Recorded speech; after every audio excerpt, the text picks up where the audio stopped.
सुप्रभात बच्चों, कैसे हैं आप सभी। उम्मीद है आप सभी खुश होंगे, स्वस्थ होंगे और वीडियोस भी देख रहे होंगे। तो बच्चों, रोज का रोज वीडियोस देखिए और अपना कार्य पूरा करिए। बच्चों, कल हम कर रहे थे हमारी हिंदी व्याकरण दीपिका का पाठ 13 है रचनात्मक कार्य। तो बच्चों, पाठ 13 में हम कर रहे थे कहानी नंबर 3 यानी कहानी संख्या 3, दुष्ट कौवा। तो बच्चों, जैसा कि आप जानते हो, रचनात्मक कार्य में हमें अलग अलग कहानियाँ दी गई हैं और एक एक करके हम इन कहानियों को पढ़ते हैं, समझते हैं और हमें कुछ न कुछ इनसे सीख मिलती है। तो ये है चित्रकथा, जिसमें चित्र भी दिए गए हैं और कथा भी दी गई है। हम चित्रों और कथा को पढ़ करके कहानी को समझते हैं और उसके बाद हम उसे सीख लेते हैं। तो बच्चों, कहानी हमारे जीवन में बहुत महत्वपूर्ण है। कहानी से हम बहुत सारी देश दुनिया के बारे में बातें जानते हैं, हमें हमारे ज्ञान में वृद्धि होता है और हम कहानियों के द्वारा कुछ न कुछ सीखते हैं और इन सभी सीख को अपने जीवन में अपनाकर अपने जीवन को और भी बेहतर और अच्छा बनाते हैं। तो बच्चों, इस कहानी को हमने पढ़ा था और समझा था और उम्मीद है कि आपने भी इस कहानी को पढ़ा होगा। तो चलिए बच्चों, एक बार फिर आप सभी का कक्षा 2 हिंदी में स्वागत है। बच्चों, चलिए कहानी हम शुरू करते हैं। कहानी है दुष्ट कौवा। तो कल हमने कहानी को पढ़ा भी था और समझा भी था और मुझे उम्मीद है आप सभी को समझ में आया होगा।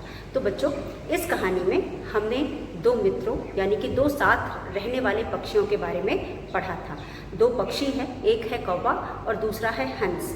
दोनों एक पेड़ पर एक साथ रहते थे और ये जो पेड़ है वह एक सड़क के किनारे है। अब सड़क के किनारे पेड़ होने का मतलब है वहाँ से लोगों का आना जाना लगा रहता था।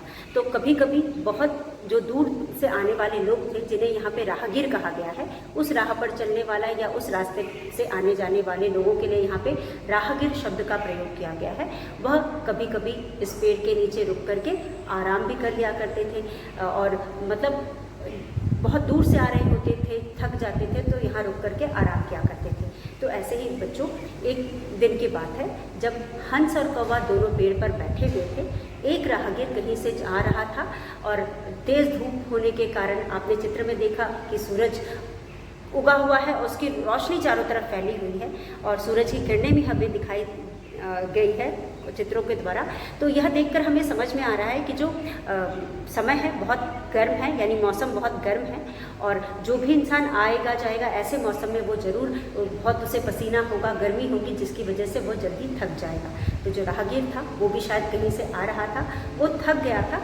थकने के कारण उसने सोचा कि चलो पेड़ के नीचे बैठ करके थोड़ी देर आराम कर लेते हैं और वह गया, पेड़ के नीचे बैठा। फिर उसके बाद वह लेट गया। जब उसे आराम मिला तो वहीं वह एक तरफ उसके हाथ में तीर धनुष हम देख सकते हैं, उसने अपना तीर धनुष अपने बगल में रखा और वह लेट करके आराम करने लगा। अब बच्चों, जैसा कि आप जानते हैं, जो कौवा था, कौवा थोड़ा दुष्ट प्रवृत्ति का था। उसने जब राहगीर को नीचे सोते हुए देखा तो शायद उसे अच्छा नहीं लगा और उसने उसके मुख पर बीट कर दिया।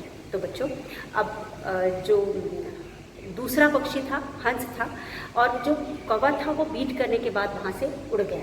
अब वहाँ पे जो दूसरा पक्षी था, हंस था, वो बहुत ही अच्छे स्वभाव का था और जबकि हंस तो राहगीर की मदद कर रहा था। जब राहगीर के मुंह पे तेज धूप की रोशनी गिर रही थी तो हंस ने अपने पंखों से धूप की रोशनी को रोक करके राहगीर के चेहरे पर धूप पहुंचने से रोका था। उसने उसकी मदद करने की कोशिश करी थी, क्योंकि जब कोई आराम कर रहा है तो अगर धूप की रोशनी उसके मुंह पे पड़ती तो उसका वो उठ जाता या फिर आराम न कर पाता। इसलिए हंस ने उसकी मदद करने की कोशिश की थी। वहीं जो कौवा था, उसके काम से पता चलता है कि वो दुष्ट प्रवृत्ति का था या दुष्ट स्वभाव का था और उसने क्या किया, राहगीर के मुंह पे बीट कर दिया। अब बच्चों, क्योंकि राहगीर सो रहा था, उसे पता नहीं चला कुछ और कौवा बीट करने के बाद वहाँ से उड़ गया। अब जब राहगीर की नींद खुली और उसने देखा उसके मुंह पर किसी ने बीट किया है तो उसे बहुत गुस्सा आया और गुस्से में उसने इधर उधर देखा तो उसे पेड़ पर बैठा हंस दिखाई दिया। अब बच्चों, उसने ना कुछ सोचा ना समझा, अपना तीर और बाण धनुष उठाया और उसने हंस पे निशाना साध दिया और तीर जाके सीधे हंस को लगी और हंस पेड़ से नीचे तड़पता हुआ गिर गया। तो बच्चों, यहाँ पे जो कहानी है, दुष्ट था कौवा और कौवे के वजह से हंस के साथ बुरा हुआ। हंस घायल हो गया, वो ज़मीन पे गिर गया और दर्द के मारे तड़प रहा था। यहाँ पे बच्चों हंस के साथ ऐसा इसलिए हुआ क्योंकि वो गलत संगति में था, गलत के आदमी के साथ था या दोस्त के साथ था, मित्र के साथ था, और यहाँ पे जो उसकी दोस्ती थी वो उसको के लिए भारी पड़ी। इसलिए बच्चों इस कहानी को पढ़ने के बाद हमें ये सीख मिलती है कि दुष्ट की संगति त्याग दो। अगर आप जानते हो कि आप जिसके साथ रहते हो वो अच्छी प्रवृत्ति का नहीं है, वो अच्छे स्वभाव का नहीं है, तो आप उसकी दोस्ती त्याग दो। क्योंकि अगर ऐसे लोगों के साथ हम रहते हैं तो हमारा खुद का स्वभाव भी गलत हो जाता है, अधिक समय तक रहने तक उसके साथ हमारा भी स्वभाव उसी की तरह हो जाता है, और या फिर बच्चों हमें कभी ना कभी उसके गलत स्वभाव का बुरा अंजाम भुगतना पड़ता है। ठीक उसी तरह जिस तरह यहाँ पे हंस अच्छा होते हुए भी उसने अच्छा काम किया था राहगीर के साथ, फिर भी उसे उसके संगति की वजह से उसके साथ बुरा हुआ, उसे तीर का वार झेलना पड़ा और तड़पता रह गया वहाँ पे। तो यहाँ पे बच्चों जो कौवा था वो तो तुरंत उड़ गया, और उसके उड़ने की वजह से जो भी गुस्सा था राहगीर का वो हंस के ऊपर आ गया, और उसकी वजह से हंस को चोटिल होना पड़ा या फिर चोट खाना पड़ा। और बच्चों और ये सब कुछ सिर्फ कौवे की संगति के वजह से हुआ था। इसीलिए इस कहानी से हमें ये शिक्षा मिलती है कि पहले तो हमें किसी भी गलत इंसान के साथ या गलत मित्र के साथ या गलत लोगों के साथ मित्रता नहीं करनी चाहिए, और जाने अनजाने अगर ऐसी मित्रता हो भी जाती है तो समय रहते हमें समझ में अगर आ जाए तो ऐसी मित्रता को त्याग देना चाहिए या छोड़ देना चाहिए। तो इस तरह से बच्चों जो ये कहानी है, इस कहानी से भी हमें एक सीख मिलती है। ये कहानी बहुत समय से चली आ रही है, बहुत लोगों ने पढ़ा होगा और इससे सीख ली होगी, और इस सीख को अपने जीवन में उतार करके या अपना करके अपने जीवन को और बेहतर बनाया होगा। तो बच्चों कहानियाँ हम पढ़ते ही इसीलिए हैं कि जो भी हमें सीख उस कहानी से मिलती है उसको अपने जीवन में अपना करके अपने जीवन को सुखमय और बेहतर बनाएं। और उसके बाद बच्चों बहुत सी कहानियों में हमें पुराने समय के बारे में पता चलता है, हमारे रहन सहन के बारे में चलता है, जो रहन सहन हम बहुत पहले अपनाते थे या फिर बहुत पहले हमारे जो बुज़ुर्ग थे वो रहते थे, उस समय हम क्या करते थे, या जानकारियाँ मिलती हैं। तो जो कहानी होती है ये ज्ञानवर्धन के लिए होती है, भाषा ज्ञान के लिए होती है, भाषा का भी हमें अच्छा ज्ञान होता है, नए नए शब्द हम सीखते हैं, हमारे शब्दकोश में वृद्धि होती है और सीख तो मिलती ही मिलती है। तो कहानियाँ पढ़िए बच्चों, कहानियाँ पढ़नी अच्छी बात होती है, और ना सिर्फ हिंदी की और भी भाषाओं की कहानियाँ आपको पढ़नी चाहिए, उससे आपका फ़ायदा ही होगा, कोई नुकसान नहीं होगा। तो यहाँ पे भी इसीलिए रचनात्मक कार्य पाठ 13 के जरिए हमें अलग अलग कहानियाँ दी गई हैं, हम इसे पढ़ते हैं, समझते हैं और इसमें दिए गए सीख को अपने जीवन में अपनाते हैं। तो बच्चों ये था हमारा कल का अभ्यास जो हमने दोहरा लिया। आज हम करेंगे हमारा अगला अभ्यास जो है अनुच्छेद लेखन। आप सभी जानते हो हमारे पाठ किताब में यानी कि व्याकरण बुक में अनुच्छेद लेखन दिया हुआ है, जिसमें कई अनुच्छेद दिए गए हैं। तो हमने उन अनुच्छेदों को पढ़कर समझ करके अनुच्छेद लिखना सीखा था। अब बच्चों अनुच्छेद कैसे लिखते हैं मैंने आपको पहले भी बताया है, और आज हम नया अनुच्छेद लिखने जा रहे हैं। इससे पहले हम 2 अनुच्छेद लिख चुके हैं, एक मेरा विद्यालय और दूसरा होली पर अनुच्छेद लिखने जा रहे हैं। आज हम तीसरा अनुच्छेद लिखेंगे जो है मोर। तो बच्चों चलिए हम पहले एक बार दोहरा लेते हैं कि अनुच्छेद होता क्या है और हम उसे किस तरह से लिख करके एक अच्छा अनुच्छेद बना सकते हैं। तो हमारा आज का विषय है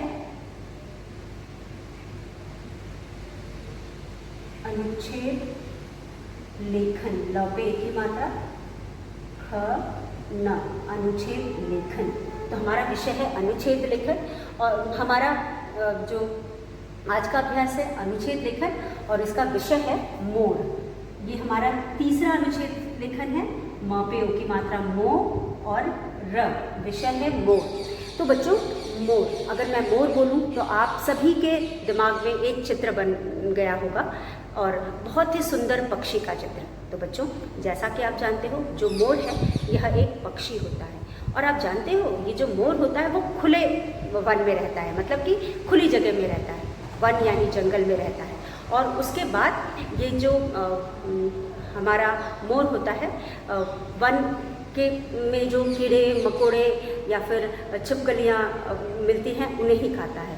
और बच्चों जो मोर है वो हमारे देश का राष्ट्रीय पक्षी है। मोर हमारे देश का राष्ट्रीय पक्षी है। कहने को तो मोर है, कहने को तो मोर एक पक्षी है, लेकिन मोर बहुत ऊंचा या लंबा उड़ नहीं सकता। जैसे बाकी पक्षी बहुत ऊंचा ऊंचा उड़ते हैं या फिर बहुत लंबे लंबे दूरी तक उड़ सकते हैं, मोर बहुत लंबा या बहुत ऊंची दूरी तक नहीं उड़ सकता है। उसके बाद बच्चों, जो मोर ऐसा पक्षी होता है जिसके आपने देखा होगा, चाहे वो इंसान हो, चाहे पशु हो, चाहे पक्षी हो, सभी के जो क्या कहते हैं, स्त्री जाति के लोग होते हैं या फिर जो भी मादा होते हैं वो ज़्यादा खूबसूरत होती हैं, और नर जो होते हैं वो ज़्यादा सुंदर नहीं होते। लेकिन मोर के ऐसा पक्षी है जिसके जो पुरुष जाति के होते हैं वो, यानी जो नर होते हैं वो अधिक सुंदर होते हैं। तो मोर एक नर जाति का है या पुरुष जाति का होता है, और ये ज़्यादा सुंदर होते हैं अगर हम उसका मुकाबला उसके मोरनी से करें। तो मोर जो होते हैं मोरनी से अधिक खूबसूरत होते हैं। उसके बाद बच्चों, जो मोर होता है उसकी उम्र 20 से 25 वर्ष होती है। तो मोर 20 से 25 वर्ष तक जीता है। और उसके बाद जो मोर होता है वो कीड़े मकोड़े खाता है, और उसके बाद छिपकली खाता है, सांप खाता है, और छोटे छोटे खतरनाक जानवरों को खाता है। और बच्चों जानते हैं, जो मोर होता है इन खतरनाक जानवरों को या कीड़े मकोड़ों को खा करके किसान की मदद करता है। आपने अक्सर देखा होगा मोर खुले वन में यानी कि खुले स्थान पे मिलते हैं, तो आपने गांव वगैरह में भी मोर को देखा होगा। जो मोर होता है अधिकतर गांव वगैरह में दिखते हैं, क्योंकि वहाँ पे खुले खुले खेत होते हैं, खलियान होते हैं, जिसमें मोर इधर उधर विचरता है और खेत में पाए जाने वाले कीड़े मकोड़ों को खाता है। अब खेत में घूमता है मोर, तो इससे हमें ये भी समझ में आता है कि जो मोर होता है खेत में घूमने फिरने की वजह से जितने भी खेत में कीड़े मकोड़े या खतरनाक कीट मकोड़े मिलते हैं उनको खा करके किसानों की मदद करता है। कि जो वो कीड़े मकोड़े होते हैं, ये जो जीव जंतु होते हैं जो जहरीले होते हैं, ये हमारे फसलों को भी नुकसान पहुंचाते हैं। तो जो किसान होता है फसल लगाता है, और अगर कोई उसके फसल को नुकसान करता है और उस नुकसान करने वाले कीड़े मकोड़ों को अगर मोर खाता है, तो मोर क्या हो गया? मोर किसानों का मित्र होता है। तो इसलिए हम कहते हैं जो मोर होते हैं वो किसानों के अच्छे मित्र होते हैं। आप सभी जानते हो जो मोर होता है भारत के सभी हिस्सों, लगभग सभी हिस्सों में पाया जाता है। जो मोर होता है भारत के लगभग सभी हिस्सों में पाया जाता है। इसलिए बच्चों, जो मोर है उसे राष्ट्रीय पक्षी बनाया गया था, तो बहुत सारे पक्षियों का नाम रखा गया था, लेकिन मोर को ज़्यादा उपयुक्त माना गया था। इसलिए क्योंकि जो मोर है हमारे देश के अधिकतर हिस्से में पाया जाता है। और जो मोर होता है बच्चों, ये हमारे हिंदू धर्म में भी इसे बहुत पवित्र माना जाता है। और उसके बाद आप सभी जानते हो कि जो मोर होता है जितने भी खतरनाक या फिर कह सकते हैं हानिकारक जीव जंतु होते हैं उन्हें खाता है। इसलिए हम इसे जो किसान है उसका मित्र कहते हैं। उसके बाद आपको मैंने बताया कि जो इसके पंख होते हैं बहुत बड़े होते हैं, लंबे होते हैं, इसलिए इसे हम बड़ा पक्षी कहते हैं। और बच्चों, इस तरह से हम इन्हीं सब जो भी वाक्यों को यहाँ पे के बारे में हमने बात किया उन्हें लिखेंगे। और एक और चीज़, जैसा कि हम जानते हैं कि जो मोर होता है उसे वर्षा ऋतु बहुत पसंद होता है। जब बारिश होती है तो वो बहुत खुश होता है और अपने बड़े बड़े पंखों को फैला करके खूब नाचता है। तो ये कुछ बातें थी जो मोर के बारे में है। तो हम इन्हीं सब बातों को एक क्रमबद्ध तरीके से लिखेंगे और अनुच्छेद लिखेंगे। तो चलिए पहले हम अनुच्छेद जान लेते हैं क्या होता है। हम सभी जानते हैं बच्चों अनुच्छेद लेखन। अनुच्छेद लेखन का मतलब होता है किसी भी विषय पे कुछ पंक्तियाँ लिखना। तो पंक्तियाँ लिखना, किस तरीके से पंक्तियाँ लिखना? पंक्तियों को हम क्रमबद्ध तरीके से यानी पॉइंट्स में लिखते हैं। और ये जो क्रमबद्ध तरीका होता है वहाँ पे भी हम एक नियम का पालन करते हैं। जैसे कि बच्चों, जब हम किसी भी विषय पर लिखते हैं तो सबसे मुख्य बात जो होती है वह सबसे पहली पंक्ति में लिखते हैं, और पसंद नापसंद या उसके बारे में कोई ऐसी चीज़ जो हम वो बताना चाहते हैं उसको हम आखिर में लिखते हैं। मतलब हमारे से और उसका जो संबंध है उसे आखिर में लिखते हैं। तो यहाँ पे बच्चों, या फिर मोर को क्या पसंद है, अगर मोर के बारे में लिख रहे हैं तो मोर को क्या करना पसंद है वो हम आखिर में लिखते हैं। तो यहाँ पे हम मोर के बारे में अनुच्छेद लिखेंगे तो सबसे मुख्य या प्रमुख बात जो है उसे सबसे पहले लिखेंगे, और उसके बाद उससे कम हम एक एक करके उसके बारे में सारी बातें रखेंगे। तो जो जितना महत्वपूर्ण है उस बात को उतने ही पहले लिखेंगे, सबसे महत्वपूर्ण उससे थोड़ा कम, उसके बाद इस तरह से हमारी पंक्तियाँ आगे बढ़ेंगी। और बच्चों, आप सभी जानते हो कि जब भी हम अनुच्छेद लिखते हैं तो वाक्य बहुत बड़े बड़े नहीं लिखते, छोटे छोटे वाक्यों में हम अनुच्छेद लिखते हैं। उसके बाद हम किसी भी बात को बार बार नहीं लिखते हैं, हम किसी भी बात को दोहराते नहीं हैं।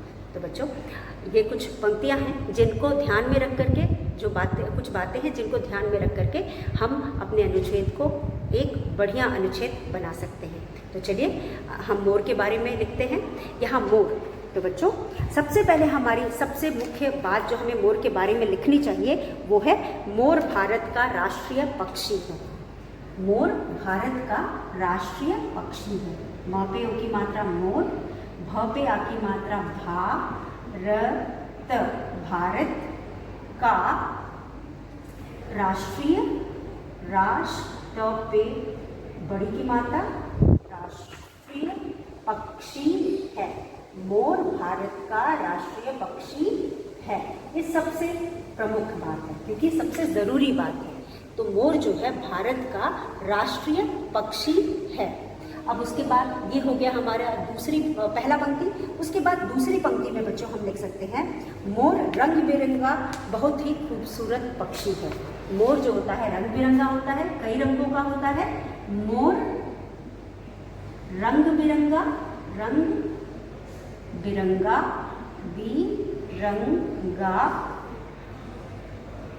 बहुत ही ही, ह पे बड़ी की मात्रा ही, खूबसूरत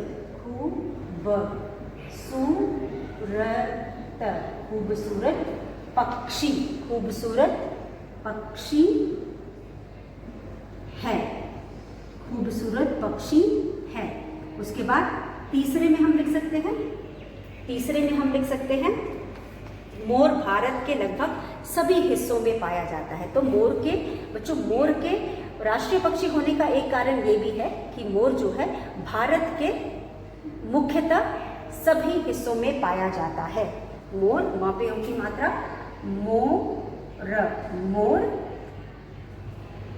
मोर भारत, भ पे आ की मात्रा भारत के लगभग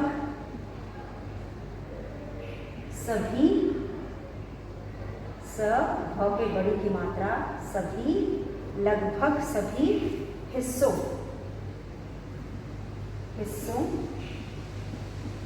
में, म पे ए की मात्रा में पाया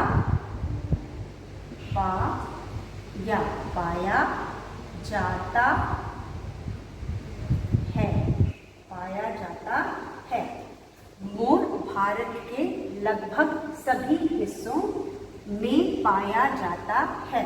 उसके बाद चार में हम लिखेंगे, चौथा वाक्य हमारा है, मोर के सिर पर मुकुट जैसी एक सुंदर सी कलंगी होती है। बच्चों, अगर आपने मोर को देखा होगा तो आपने देखा होगा कि मोर के सिर पे एक मुकुट जैसी कलंगी होती है, जो देख करके बहुत ही खूबसूरत लगता है और हमें सही में यह एहसास दिलाता है कि मोर एक राष्ट्रीय पक्षी है। तो उसके खास होने का भी अनुभव कराता है इस कलगी की वजह से, या कलंगी हम कह सकते हैं। तो इस कलगी की वजह से वो हमें कुछ खास लगता है और लगता है कि सही में मोर को राष्ट्रीय पक्षी होना चाहिए। तो यहाँ पे हम लिख सकते हैं, मोर, म पे ओ की मात्रा मोर के सिर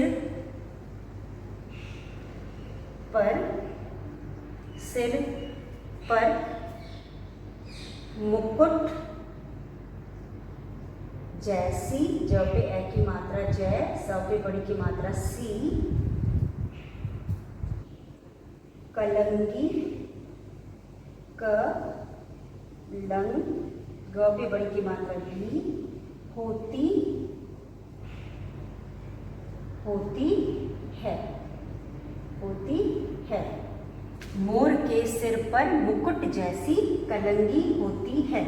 उसके बाद हम लिखेंगे, 5 में हम लिखेंगे, मोर को, म पे उ की मात्रा मोर क पे ओ की मात्रा को, मोर को वर्षा व वर्षा ऋतु, वर्षा ऋतु बहुत बहुत ही पसंद है, बहुत ही पसंद है। उसके बाद 6 में हम लिख सकते हैं मोर कीड़े फूल, मोर 6 में लिख सकते हैं मोर कीड़े कीड़े फूल, कीड़े फूल।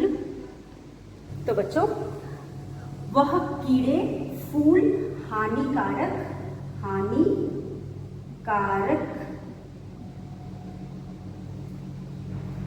कीड़े मकोड़े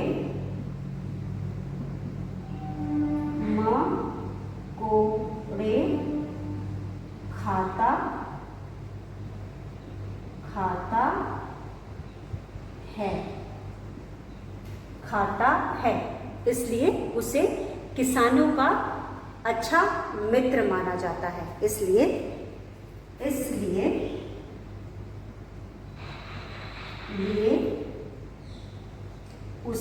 उसे किसानों का अच्छा मित्र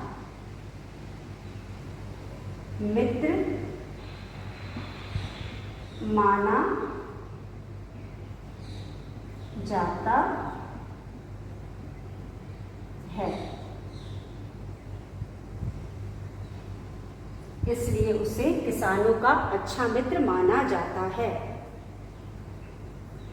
खाता है, इसलिए उसे किसानों का अच्छा मित्र माना जाता है। 8 में हम लिखेंगे आखिरी बच्चों, भारत में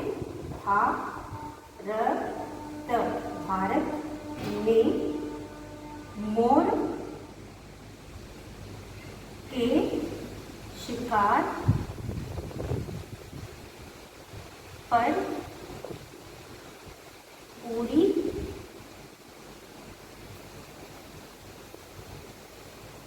तरह प्रतिबंध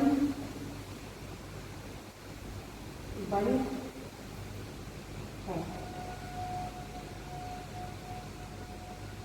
पूरी तरह प्रतिबंध है। तो बच्चों यह कुछ पंक्तियां हैं जो हमने मोर के बारे में लिखा है। आप इसे अपनी क्लास वर्क कॉपी में लिखेंगे और याद करेंगे। तो चलिए इसे एक बार हम दोहरा लेते हैं। मोर भारत का राष्ट्रीय पक्षी है, मोर भारत का राष्ट्रीय पक्षी है। मोर रंग बिरंगा बहुत ही खूबसूरत पक्षी है, मोर रंग बिरंगा बहुत ही खूबसूरत पक्षी है। वह भारत के लगभग सभी हिस्सों में पाया जाता है। उसके सिर पर मुकुट जैसी कलंगी होती है। मोर को वर्षा ऋतु बहुत पसंद है। वह कीड़े फूल हानिकारक कीड़े मकोड़े खाता है, इसलिए उसे किसानों का अच्छा मित्र माना जाता है, इसलिए उसे किसानों का अच्छा मित्र माना जाता है। भारत में मोर के शिकार पर पूरी तरह प्रतिबंध है। तो बच्चों क्योंकि मोर हमारा राष्ट्रीय पक्षी है या इसलिए हम मोर का शिकार नहीं कर सकते और हमारे देश में मोर के शिकार पर पूरी तरह प्रतिबंध है। तो इस तरह से बच्चों आप इसे लिखेंगे और याद करेंगे। तो चलिए बच्चों आज का वीडियो यही समाप्त होता है। कल एक बार फिर मिलेंगे आगे के अभ्यास के साथ। तब तक के लिए धन्यवाद। आप सभी का दिन मंगलमय हो।